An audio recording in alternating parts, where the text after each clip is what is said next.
Maka sebelum memulai kebaktian kita, saya ucapkan selamat sahabat untuk kita semuanya. Selamat hari sahabat, Gaby. Baik, terima kasih. Sebelum memulai kebaktian kita, marilah kita terlebih dahulu mengundang kehadiran Roh Kudus melalui doa dalam hati kita masing-masing.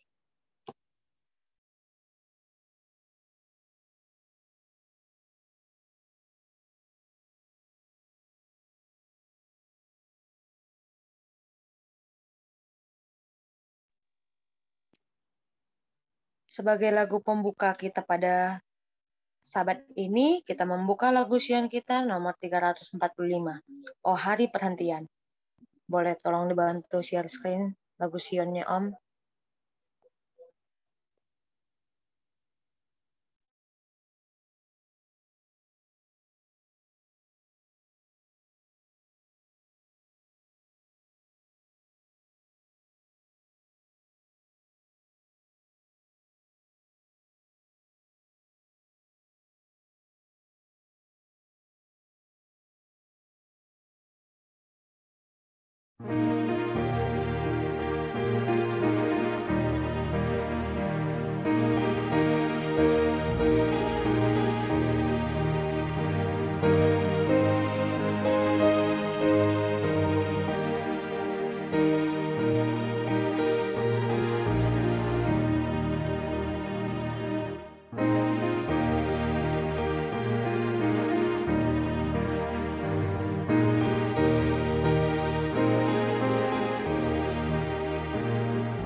Baiklah, mari kita bersatu dalam doa.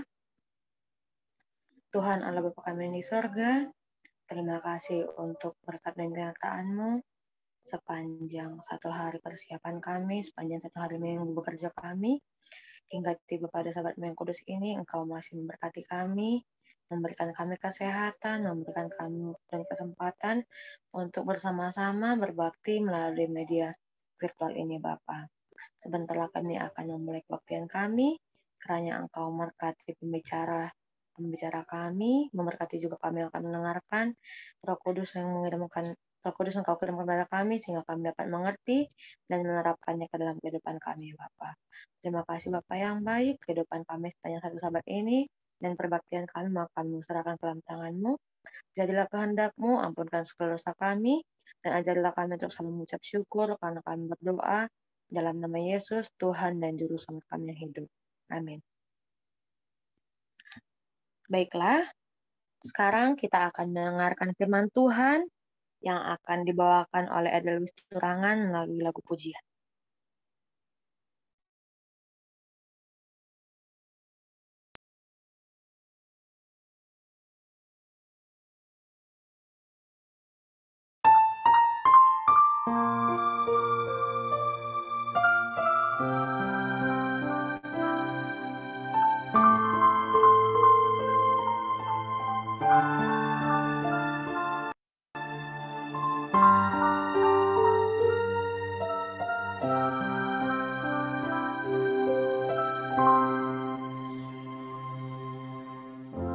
Tetapi apa yang dahulu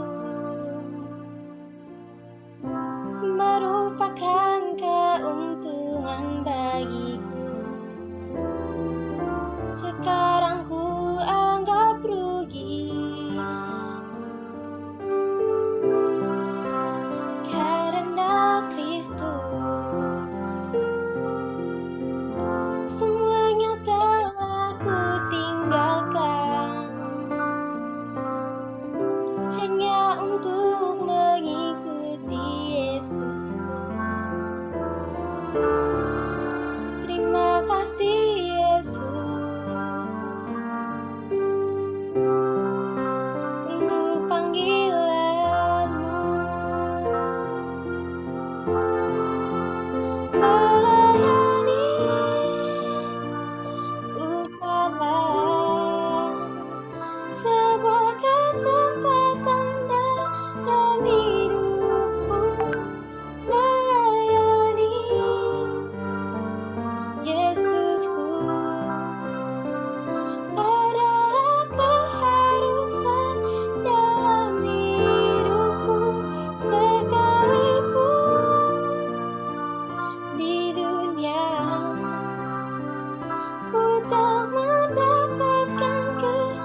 Amin. Terima kasih kepada Saudari Edelweiss yang telah membawakan firman Tuhan melalui lagu pujian, dan sekarang tibalah waktunya bagi kita untuk mendengarkan firman Tuhan melalui pelajaran yang akan dibawakan oleh PHD ataupun Saudara Benyamin Situmorang. Dipersilahkan. Baik, selamat Sabat buat kita semua. Selamat Sabat. Selamat Sabat. Selamat hari Sabat. Terpujilah nama Tuhan. Terima kasih atas kasih setianya sehingga kita dapat berkumpul, berbakti walaupun melalui media virtual Zoom. Biarlah semuanya ini hanya untuk kepujian kemuliaan nama Tuhan. Terima kasih juga kepada jemaat yang telah memberikan kesempatan buat saya, beserta dengan pendeta juga yang mengizinkan saya membawakan firman. Terima kasih juga kepada yang telah mempersembahkan lagu pujian. Biarlah itu semuanya untuk pujian kemuliaan nama Tuhan. Baik, pelajaran kita pada Sabat hari ini adalah bab yang ke-9. Bab yang ke-9 yang judulnya penaklukan. Kita akan sama-sama belajar tentang pelajaran ini. Saya akan coba share screen.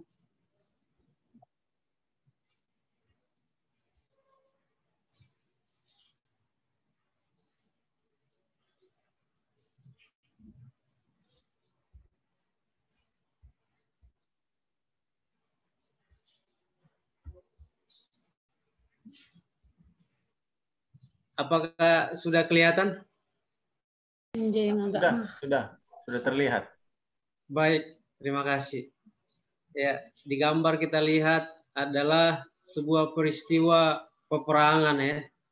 Jadi di masa lampau itu untuk menduduki satu kawasan dan jabatan yang memimpin itu biasanya dilakukan dengan peperangan ya, dengan peperangan antar suku juga bisa, antar bangsa juga bisa, dan hasil peperangan ini pasti ada yang kalah dan ada yang menang.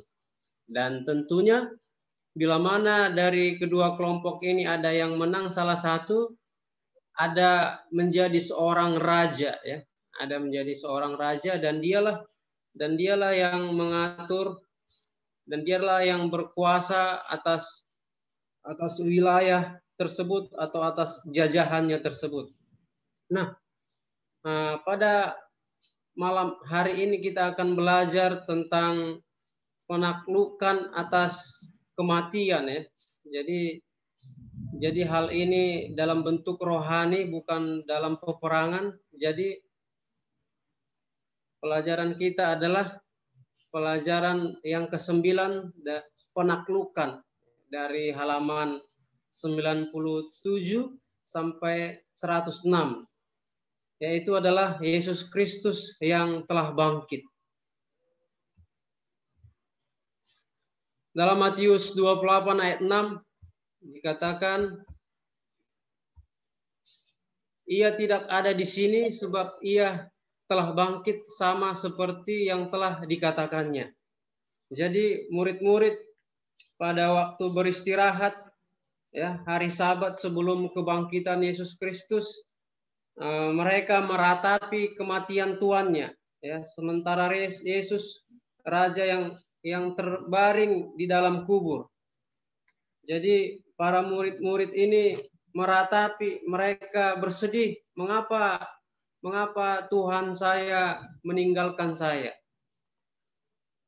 Seorang malaikat yang menyaksikan peristiwa kemanusiaan Kristus dan melihat tempat peristirahatannya bersama malaikat dari surga, mereka datang ke kubur Yesus. Bumi bergetar dan bergoncang ketika mereka mendekat, dan ada gempa bumi yang sangat hebat. Jadi sebelum kebangkitan Yesus, seorang malaikat datang ke kubur Yesus untuk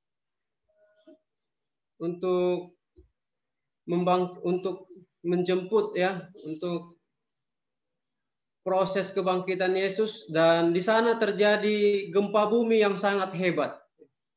Salah seorang malaikat memegang batu besar penutup kubur itu dan menggulingkannya, lalu duduk di atasnya, dan yang lain masuk ke dalam kubur melepaskan kain yang mengikat kepala Yesus. Jadi inilah proses dalam kebangkitan Yesus itu. Jadi ada malaikat dari sorga yang datang untuk membuka batu yang adalah di situ Yesus Kristus dikuburkan, menggulingkannya dan masuk, dan mereka juga melepaskan kain yang mengikat kepala Yesus itu. Pelajaran berikutnya adalah Bapamu memanggil engkau. Jadi dengan suara yang menyebabkan gempa itu, malaikat dari surga berseru dengan suara nyaring, "Oh anak Allah, Bapamu memanggil engkau." Kematian tidak dapat menahan dia lebih lama lagi. Yesus bangkit dari kematian, penguasa kemenangan. Para malaikat dengan perasaan kagum dan hormat melihat peristiwa itu. Dan ketika Yesus keluar dari kubur, para malaikat bersinar itu menundukkan kepala untuk memuliakan dan hormat kepadanya dengan nyanyian kemenangan. Jadi hal ini adalah hal yang sangat istimewa, hal yang sangat luar biasa ya. Jadi tidak ada yang bisa menghalangi akan kebenaran firman Tuhan ini. Jadi Bapa yang di sorga memanggil Yesus Kristus untuk bangkit. Pelajaran berikutnya adalah laporan pengawal Romawi. Ketika malaikat surga yang bersinar dan mulia itu meninggalkan kubur, para pengawal Romawi itu berani mengangkat kepala mereka dan melihat sekeliling. Mereka diliputi keheranan dan takjub ketika melihat bahwa batu yang besar terguling dari pintu kubur dan tubuh Yesus sudah tidak ada lagi. Jadi mereka segera pergi ke kota. Mereka segera pergi ke kota dan memberitahukan kepada imam-imam dan tua-tua apa yang mereka lihat. Mereka ketakutan karena mengingat apa yang telah mereka lakukan. Kalau benar laporan itu, mereka akan mati. Jadi para pengawal yang mengawal kubur Yesus itu, mereka melihat peristiwa ini sangat takjub dan mereka gentar ya. Mereka gentar karena tubuh Yesus tidak ada lagi di sana. Dan mereka ketakutan untuk melaporkan ini kepada para imam-imam dan tua-tua. Karena efeknya adalah kematian bagi mereka. Lalu imam-imam dan tua-tua bermufakat untuk menyogok para pengawal agar merahasiakan hal itu, menawarkan kepada mereka sejumlah uang besar dan berkata, "Kamu harus mengatakan bahwa murid-muridnya datang malam-malam dan mencurinya ketika kamu sedang tidur." Terdapat di Matius 28 ayat 13. Jadi para imam-imam dan tua-tua ini sudah mengetahui akan peristiwa ini dan mereka memutarbalikkan fakta ya. Mereka menyogok para pengawal itu sehingga hal ini diputarbalikkan dan pengawal itu memberikan kesaksian palsu. Untuk mendapatkan uang, para pengawal Romawi itu menjual kehormatan mereka dan sepakat untuk mengikuti saran imam-imam dan tua-tua. Dan para pengawal ini setuju ya, setuju. Tetapi mereka dalam hal peristiwa ini gemetar akan untuk mengambil keputusan ini. Tetapi karena desakan oleh para imam dan tua-tua dan didukung juga oleh sejumlah uang yang besar, sehingga para pengawal ini mau bersepakat, bermufakat atas kebohongan yang mau disebarluaskan. Jadi ini juga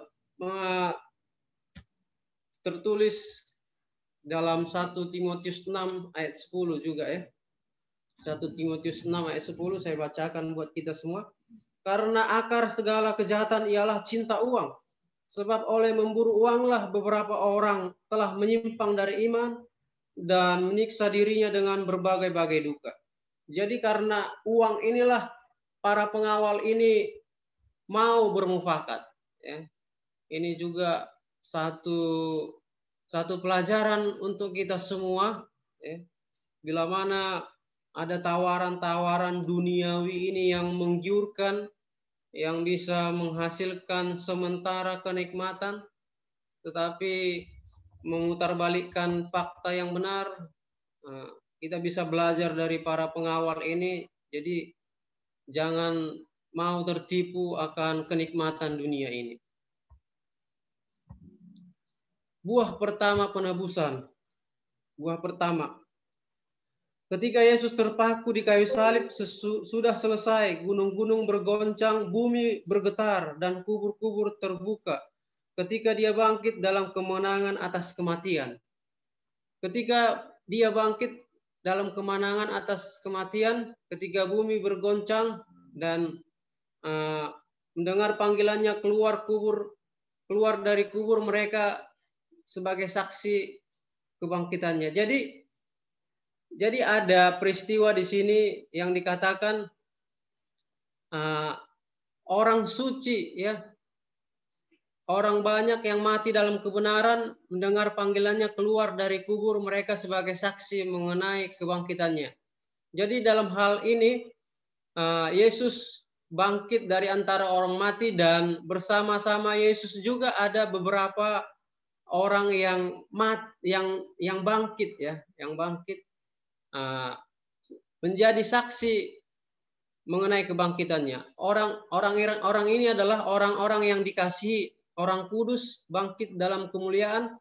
Mereka adalah orang-orang pilihan yang suci sepanjang masa sejak penciptaan hingga zamannya Yesus Kristus. Jadi ada beberapa orang yang ikut bangkit juga bersama Yesus dari mulai zaman Adam sampai zamannya Yesus Kristus. Ada orang-orang yang ikut juga bangkit. Dan tujuannya apa? Orang yang dibangkitkan sesudah kebangkitan Yesus memperlihatkan diri kepada orang banyak, menceritakan kepada mereka bahwa pengorbanan bagi umat manusia sudah genap, bahwa Yesus orang Yahudi telah disalibkan, telah bangkit dari antara orang mati, dan orang-orang yang bangkit ini bersama-sama dengan dia. Karena peristiwa ini adalah di mana para imam-imam tua dan pengawal ini telah menyebarluaskan hal-hal kebohongan, ya, sehingga orang-orang yang dibangkitkan bersama Yesus ini tidak bisa dibendung oleh siapapun, ya, oleh imam-imam, oleh tua-tua, bahkan oleh si penipu besar itu, sehingga orang-orang yang telah dibangkitkan bersama Yesus ini mereka bersaksi di sekitar wilayah tersebut. Pelajaran berikutnya adalah wanita yang datang ke kubur. Wanita yang datang ke kubur ini yaitu sebelum pagi-pagi benar pada hari pertama minggu itu matahari terbit, para wanita saleh menuju kubur itu membawa rempah-rempah yang mahal harganya untuk mengurapi tubuh Yesus. Mereka mendapati bahwa batu besar yang menutup pintu kubur itu sudah terguling dan tubuh Yesus tidak ada di sana. Mereka sangat terkejut. Mereka khawatir bahwa musuh-musuh mereka telah membawa pergi tubuh Kristus. Tiba-tiba mereka melihat dua malaikat berpakaian putih, wajah mereka cemerlang dan bersinar. Makhluk surgawi itu mengerti apa yang akan dilakukan oleh para wanita itu. Dan segera mereka mengatakan kepada mereka bahwa Yesus tidak ada di sini. Dia telah bangkit dan mereka dapat melihat tempat di mana dia dibaringkan. Jadi wanita ini melihat kuburan Yesus itu tidak ada lagi di sana tubuh Yesus ya. Malaikat menyuruh para wanita ini pergi dan menceritakan kepada para murid-muridnya bahwa dia akan pergi mendahului mereka ke Galilea. Dengan rasa takut dan bercampur gembira, para wanita itu dengan segera kembali untuk menjumpai murid-murid yang sedang bersedih itu dan mengatakan kepada mereka semua yang telah dilihat mereka dan didengar mereka. Jadi wanita ini merasa campur aduk ya, ada sedihnya, ada gembiranya juga, karena di satu sisi mereka melihat tubuh Yesus Kristus tidak ada lagi. Nah, ada seruan dari para malaikat mengatakan bahwa Yesus telah bangkit dan wanita ini disuruh untuk menyampaikan kepada murid-muridnya. Setiba saatnya kepada murid-muridnya, lalu murid-murid ini tidak percaya bahwa Yesus sudah bangkit. Lalu mereka berlari tergesa-gesa ke kubur bersama para wanita pembawa kabar itu. Mereka mereka tidak mendapati Yesus di sana. Jadi murid-murid ini tidak percaya kepada yang diberitakan oleh wanita ini. Sampai mereka pergi ke kubur itu, dan setibanya di kubur itu mereka telah melihat bahwa tubuh Yesus itu tidak ada lagi. Tepat seperti yang telah disampaikan oleh para wanita ini. Nah, ada salah satu wanita yang di sana, yaitu Maria ya. Maria ini setelah bersama-sama dengan murid Yesus pergi melihat, dia tetap tinggal di sana. Dia tetap tinggal di dalam kubur itu. Dia merasa sedih yang mendalam memenuhi hatinya. Dia menangis dalam kepedihan. Dan Maria dan wanita ini juga bertemu dengan Yesus ya, bertemu dengan Yesus. Dan ketika Maria ini melihat seorang yang dikiranya itu sebagai pekerja di tempat itu, namun dia berkomunikasi kepada orang tersebut. Yesus berkata kepadanya dalam suaranya yang dikenal oleh Maria. Jadi Maria ini mengenal suara Yesus. Ya, yang pastinya dia sudah sering berkomunikasi dengan Yesus sudah beberapa waktu. Pastilah Maria mengenal. Seperti saya di sini sudah hampir 2 bulan ya. Jadi saya mengenal bagaimana warna atau suaranya pendeta Sembiring ini. Walaupun saya tidak melihat wajahnya, tapi bila mana pendeta Sembiring ini berbicara saya pasti sudah kenal dengan suaranya tersebut. Dan Yesus mengatakan, Maria itu, dan segera menjawab, Rabuni. Rabuni ini dalam bahasa Ibrani guru ya. Terdapat di Yohanes 20 ayat 11 sampai 18 kisah ini. Dalam kegirangannya dia hendak merangkul dia. Tetapi Yesus berkata, jangan engkau memegang aku sebab aku belum pergi kepada Bapa. Tetapi pergilah kepada saudara-saudaraku dan katakanlah kepada mereka bahwa sekarang aku akan pergi kepada Bapakku dan Bapamu, kepada Allahku dan Allahmu. Jadi saking gembiranya Maria ini, dia mau merangkul Yesus ya. Dia mau merangkul Yesus itu, tetapi Yesus mengatakan jangan dulu sebab aku belum pergi kepada Bapa. Yesus dengan cepat naik ke tahta Allah Bapanya untuk mendengar dari Bapa sendiri bahwa dia telah menerima pengorbanannya dan untuk menerima semua kuasa di surga dan di bumi. Dan Yesus segera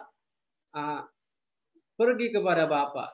Dan pada hari yang sama dia kembali dan menampakkan diri kepada murid-muridnya dia mengizinkan murid-muridnya menyentuhnya karena dia telah bertemu Bapaknya dan telah menerima kuasanya. Jadi setelah Yesus Kristus naik ke tahta Allah Bapa, dan pada hari itu juga dia kembali kepada murid-muridnya sehingga dia mengizinkan murid-muridnya bisa bertemu dan memegang dia. Ada kisah di sini, salah satu murid Yesus Kristus adalah Thomas ya. Thomas ini orangnya ragu-ragu, tidak percaya ya.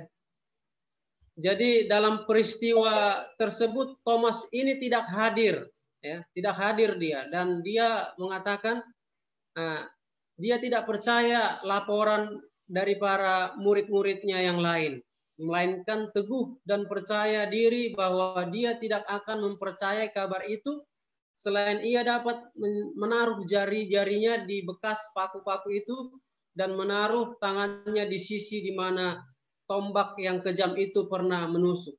Jadi Thomas ini salah satu murid yang tidak percaya, sehingga dia mau menuntut bukti dulu ya, mau menuntut bukti.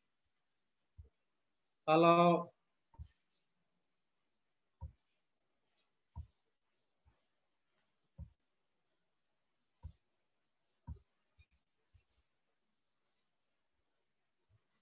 apakah suara saya kedengaran ya? Terdengar. Oh iya, baik Pak. Yes. Ya, jadi Thomas ini adalah sifatnya ragu ya, jadi dia tidak percaya. Nah, bila mana orang-orang seperti Thomas ini dalam masa sekarang, saya harus melihat Yesus dulu, saya harus menjamah Yesus dulu. Sedikit sekali atau bahkan tidak ada yang percaya bahwa Yesus itu telah bangkit ya. Jadi Allah tidak menyukai ketidakpercayaan Thomas ini ketika Yesus bertemu dengan murid-muridnya yang lain. Jadi Yesus juga menegur Thomas ini dengan lemah lembut. Dia mengatakan, karena engkau telah melihat aku, maka engkau percaya. Berbahagialah mereka yang tidak melihat namun percaya. Yohanes 28 dan ayat 29.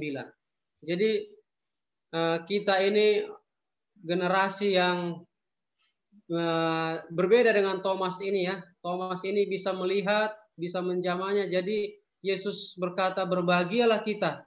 Berbahagia kita yang tidak melihat namun percaya. Pelajaran berikutnya adalah kejatuhan pembunuh Kristus. Jadi para pembunuh Kristus ini bagaimana nasib mereka, karena dalam kehidupannya mereka sangat khawatir dalam sehari-harinya dengan peristiwa ini. Para pemimpin Yahudi mengkhawatirkan hidup mereka dan menyembunyikan kebencian mereka terhadap para pengikut Kristus. Satu-satunya harapan mereka adalah menyebarluaskan laporan kebohongan mereka. Jadi inilah satu peristiwa yang terjadi, bahwasanya di zaman dahulu juga sudah ada hoax ya, memberitakan berita yang palsu ya. Jadi para pemimpin ini menipu untuk memutarbalikkan fakta. Salah satunya adalah Pilatus. Pilatus ini untuk mendapatkan kehormatan duniawi, karena khawatir kehilangan kuasa dan jabatannya, dia menjatuhkan hukuman mati kepada Yesus. Jadi sewaktu Yesus dibawakan kepada Pilatus, Pilatus ini mengetahui bahwasanya Yesus ini tidak bersalah ya, tetapi dia khawatir akan jabatannya, dia khawatir kehilangan kekuasaannya, kehormatan duniawi, sehingga dia lebih mendengarkan desakan-desakan para imam dan tua-tua. Ya, ini juga menjadi pedoman juga buat kita ya.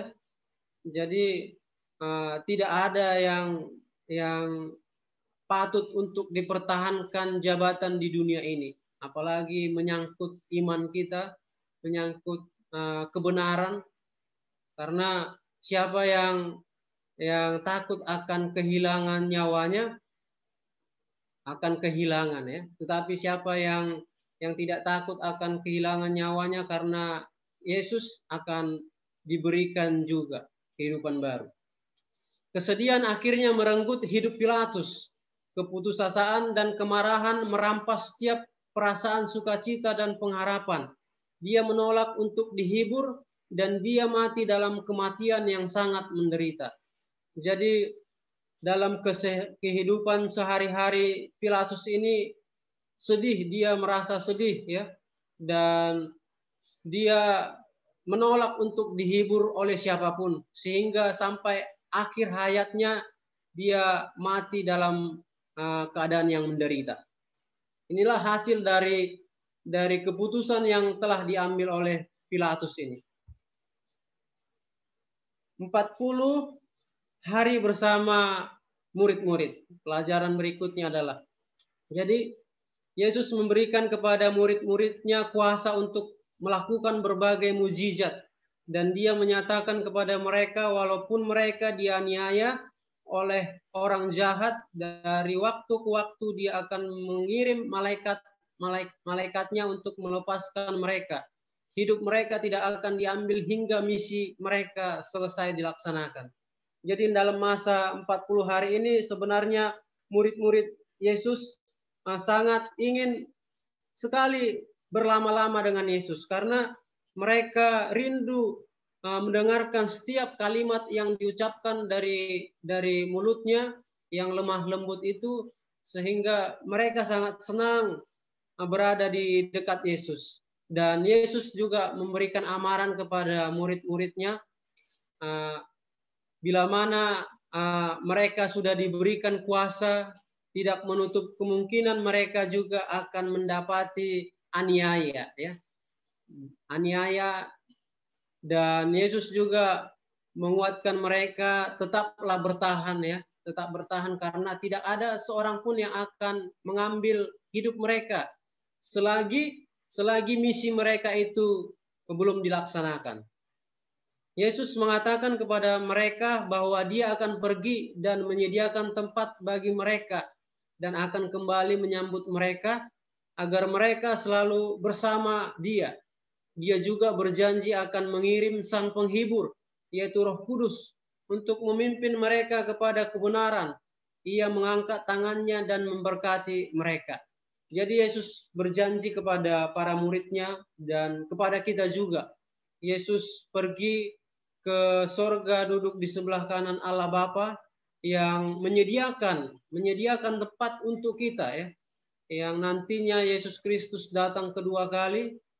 Dan Yesus Kristus juga berjanji kepada para muridnya dan berjanji juga kepada kita sekarang ini, yaitu untuk mengirimkan Sang Penghibur, yaitu Roh Kudus. Nah, inilah kebutuhan terbesar umat manusia sekarang, ya, kecurahan Roh Kudus, karena Roh Kudus inilah yang memimpin kita kepada kebenaran itu. Roh Kudus inilah yang menghibur kita. Jadi tanpa Roh Kudus segala sesuatunya tidak bisa sampai kepada kebenaran itu. Kenaikan Yesus ke surga. Seluruh penghuni surga sedang menantikan saat terakhir kemenangan Kristus dan menghadap hadirat Bapa. Para malaikat datang untuk menyambut Raja kemuliaan dan mengiring dia dengan sukacita ke surga. Sesudah memberkati murid-muridnya, dia terpisah dengan mereka dan mulai terangkat. Setelah sementara ia memimpin untuk mulai naik ke atas, orang mati yang banyak itu yang dibangkitkan pada kematiannya mengikut dia. Bala tentara surga yang banyak jumlahnya mengiringi dia, sementara di surga berlaksa-laksa malaikat menantikan kedatangannya. Jadi kenaikan Yesus Kristus ini sudah disambut oleh penghuni surga. Seluruh penghuni surga menantikan kedatangan Yesus. Dan dalam kebangkitan Yesus ini juga orang-orang yang telah dibangkitkan tadi, yang telah kita pelajari itu juga mengikut dia. Ya. Berlaksa-laksa malaikat di sorga bersuka cita menantikan kedatangan anak manusia yang telah mengalahkan dunia ini, yang telah menghapus dosa dunia ini. Kemudian seluruh penghuni surga mengelilingi panglima tinggi mereka dan menundukkan kepala di hadapannya dengan hikmat, melepaskan mahkota mereka yang berkilauan dan meletakkan di kakinya. Jadi itulah penghormatan yang layak bagi anak manusia ini, sehingga mahkota para malaikat ini dilepaskan pada mereka dan diletakkan di bawah kaki Yesus ini.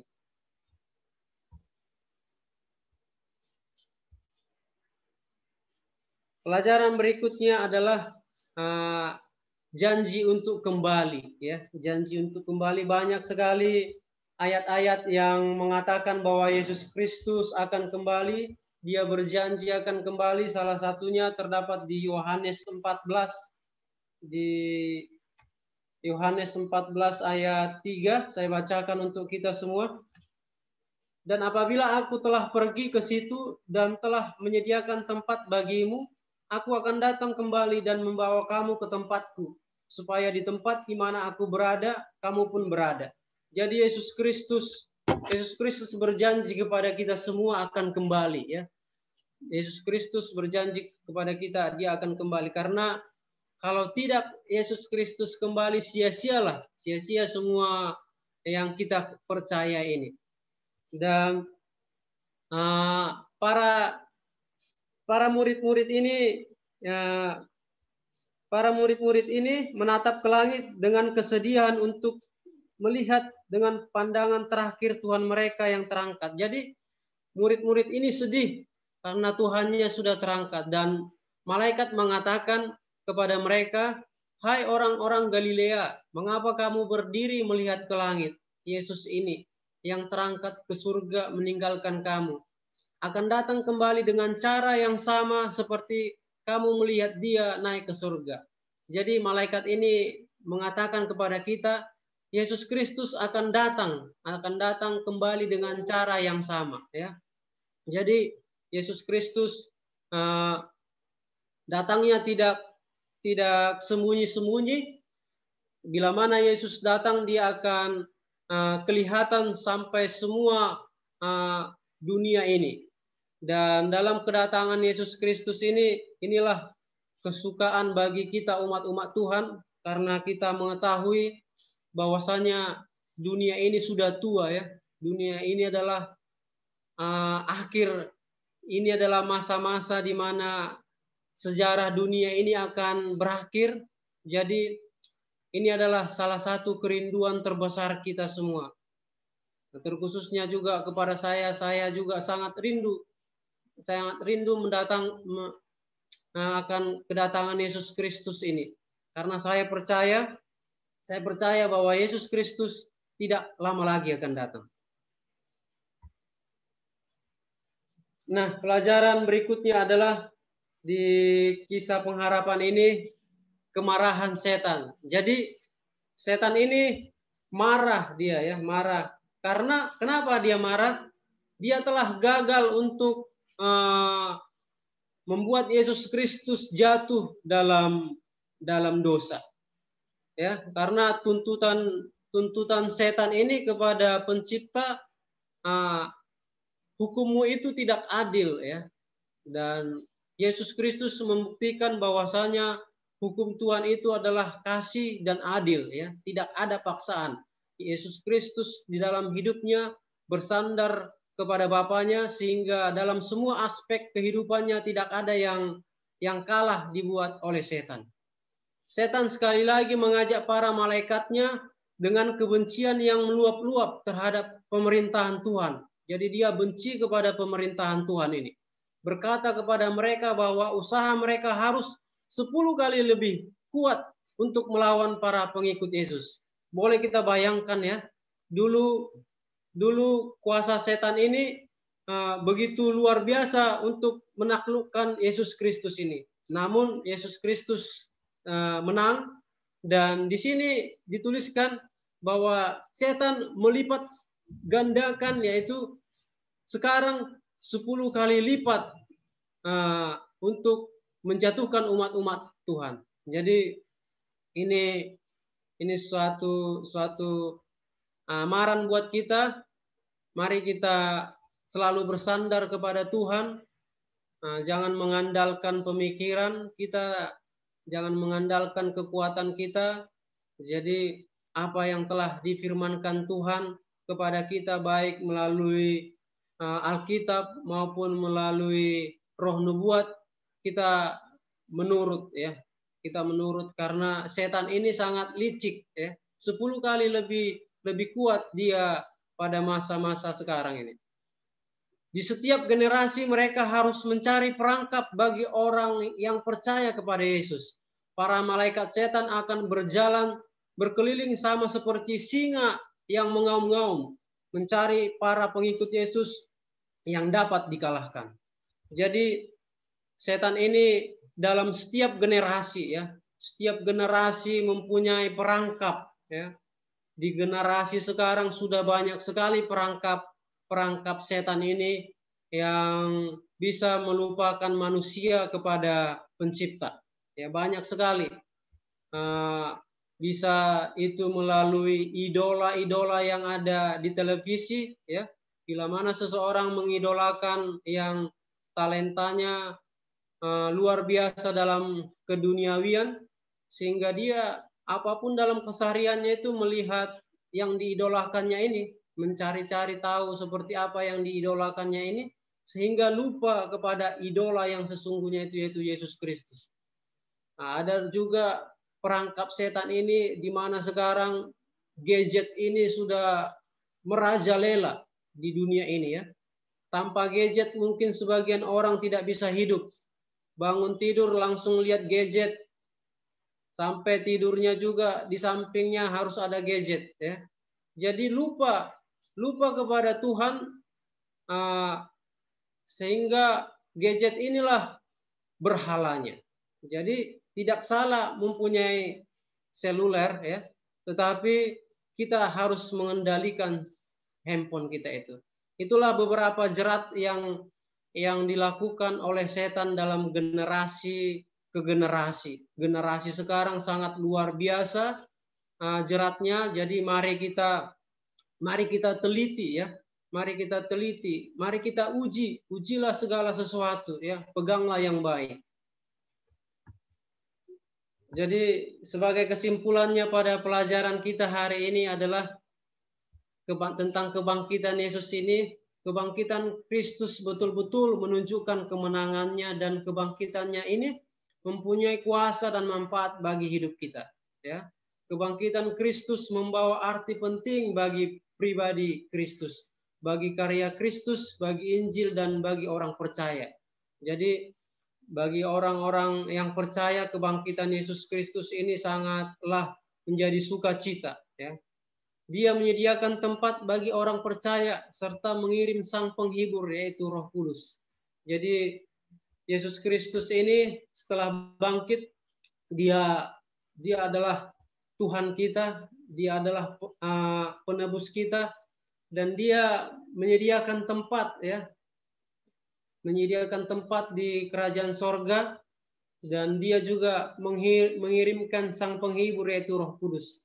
Sangat baik sekali Yesus Kristus ini bagi kita ya, sangat baik sekali. Jadi tidak ada kata-kata yang bisa meluapkan kebaikan Yesus itu ya. Jadi sangat baik sekali. Jadi marilah kita semua merespon kebaikan Yesus ini. Kita percaya kepada Yesus ya. Kita mengikuti setiap tabiatnya. Jadi berkali-kali lagi saya himbau kepada kita, tidak ada kata-kata terlambat ya, tidak ada kata-kata terlambat. Masih ada kesempatan buat kita. Bila mana masih sekarang kita jauh daripada Tuhan ya, mari berbalik dari keadaan kita yang tidak berkenan kepada Tuhan, mari mengaku salah, mari bersandar kepada Tuhan, sehingga nanti kedatangannya yang kedua, oleh kasih karunia kita percaya kepada Dia, kita dapat bersama-sama di kerajaan surga. Inilah pelajaran pada malam hari ini. Tuhan Yesus memberkati.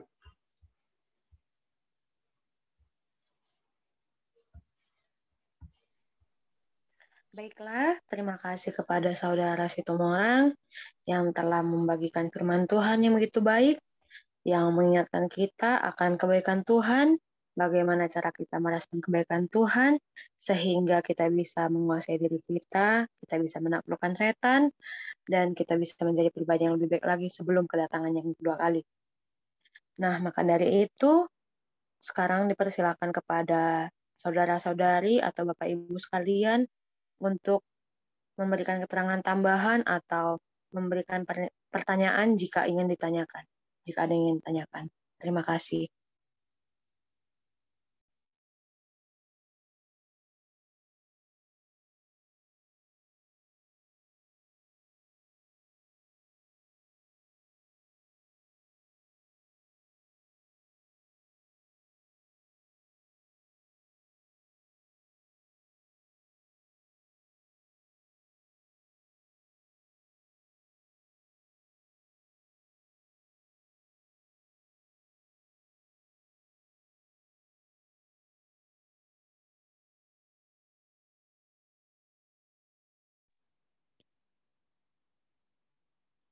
Baiklah, jika tidak ada yang ingin memberikan pertanyaan atau memberikan pernyataan, kita akan menutup kebaktian Buka Sabat kita pada hari ini melalui lagu tutup dari lagu Syua nomor 435, dan nantinya kebaktian ini akan ditutup oleh dua tutup oleh hamba Tuhan, Saudara Situmorang.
Baik, kita berdoa, kita bersatu dalam doa. Bapa di sorga, Bapa yang baik, kami kembali memuji Engkau ya Tuhan, berterima kasih atas semua kebaikan-Mu yang begitu melimpah kepada kami. Ya Tuhan, di sini kami telah belajar firman-Mu, yaitu tentang kebangkitan. Tetaplah curahkan Roh Kudus-Mu kepada kami ya Tuhan, pimpin kami dalam kehidupan ini, mampukan kami untuk mengambil setiap keputusan hanya untuk menyenangkan hati-Mu. Ya Tuhan, dimanapun umat-umat-Mu berada, terkhusus jemaat Dr. Mansur, tolong berkati ya Tuhan. Yang sakit, tolong sembuhkan.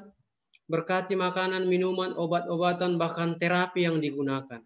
Berkati juga dalam usaha, pekerjaan yang dilakukan oleh umat-umat-Mu.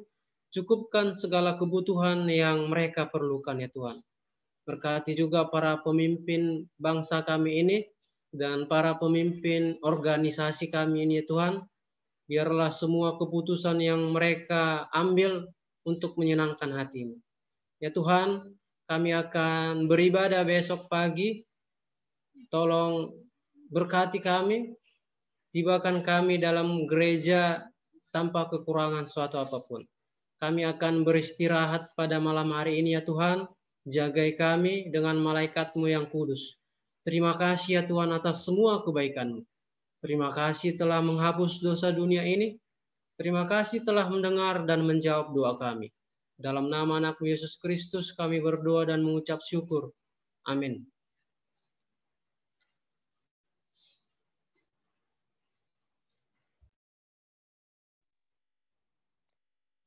Demikianlah perbaktian kita pada buka Sabat malam ini. Jika ada yang ingin diumumkan, dipersilahkan.